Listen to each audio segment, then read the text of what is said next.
কিরে কান্টুস ভাই, কি অবস্থা তোমার? হ্যাঁ ভালো, তোমার কি অবস্থা? আচ্ছা, ওইটা কি ধান ক্ষেতের ওইখানে যে একটা লাশ মনে হচ্ছে? ধান ক্ষেতের মধ্যে লাশ করতে গিয়ে আসবে, পাগল নাকি? জানি না, মনে হচ্ছে একটা মেয়ের লাশ। হ্যাঁ তাই তো, এটা তো মনে হচ্ছে একটা লাশ। হ্যাঁ হ্যাঁ, চল চল চল বন্ধু, চল যে দেখি। আরে এটা তো একটা মেয়ের মরা দেহ। হ্যাঁ বন্ধু, তাই তো দেখতেছি। বন্ধু, আমাদের দেরি করলে কিন্তু হবে না, এখনই সিআইডি অফিসে কল দিতে হবে। আরে বন্ধু, সিআইডি অফিসে কল করবি মানে? পরে যদি আমরা ফাইসা যাই, ওরা যদি আমাদের সন্দেহ করে? আরে কিছু হবে না, আমরা কি ওরে খুন করছি নাকি? আচ্ছা চল তাইলে বন্ধু, কি করার।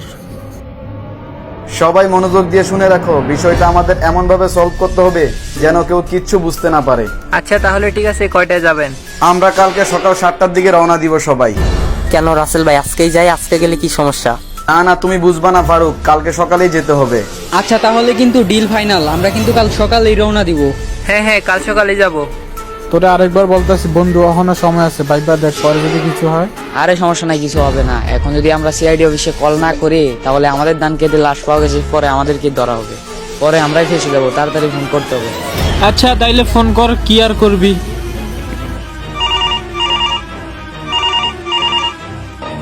রাসেল ভাই, একটি কল আসছে। হ্যাঁ, কলটা ধরে দেখো কে কল দিছে।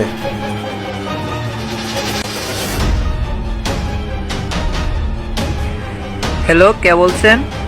হ্যালো, আপনারা কি সিআইডি থেকে বলতেছেন? জি স্যার, আমরা সিআইডি অফিস থেকে বলতেছি। বলুন, আপনাকে কিভাবে সাহায্য করতে পারি? নেক্সট টাইম একটা ধান কেটে একটা লাশ পাওয়া গেছে, একটা মহিলার লাশ। লাশ? রাসেল ভাই, নেক্সট টাইম এখানে নাকি একটি লাশ পাওয়া গেছে, তাও আবার নাকি একটা মেয়ের লাশ। লাশ পাওয়া গেছে? তাহলে দেরি করলে কিন্তু চলবে না, আমাদের এক্ষুনি যেতে হবে। হ্যাঁ হ্যাঁ, তাইলে আমরা রেডি হয়ে নিই। সবাই রেডি হয়ে নাও, চলো আমরা এক্ষুনি যাব।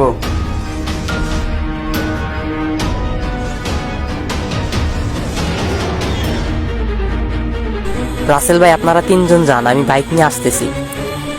বাইক নেওয়া লাগবে না, তুমি আমাদের সাথেই চলো। আচ্ছা ঠিক আছে রাসেল ভাই।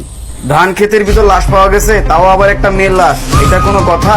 আমাদের কিন্তু তাড়াতাড়ি পৌঁছাতে হবে এখানে।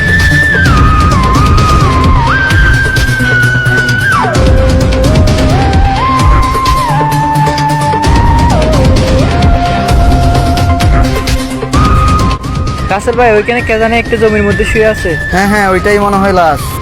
হ্যাঁ হ্যাঁ, চলেন গিয়া দেখি। রাসেল ভাই, তাহলে মনে হয় এটাই সেই লাশ। ইস, এই লাশটা থেকে প্রচুর গন্ধ বের হচ্ছে। গন্ধ তো উঠারই কথা, এই ধান ক্ষেতের ভিতরে কয়দিন ধরে পচে আছে আল্লাহই জানে। আচ্ছা, আমাদের কিন্তু দেরি করলে চলবে না। তামিম, ওদেরকে এক্ষুনি গাড়িতে তোলো, ফাস্ট। জি বস, এখনই তুলতাছি। আসো আসো, সবাই আসো, আমাদের ডাক্তার সালুকের কাছে যেতে হবে, ফাস্ট।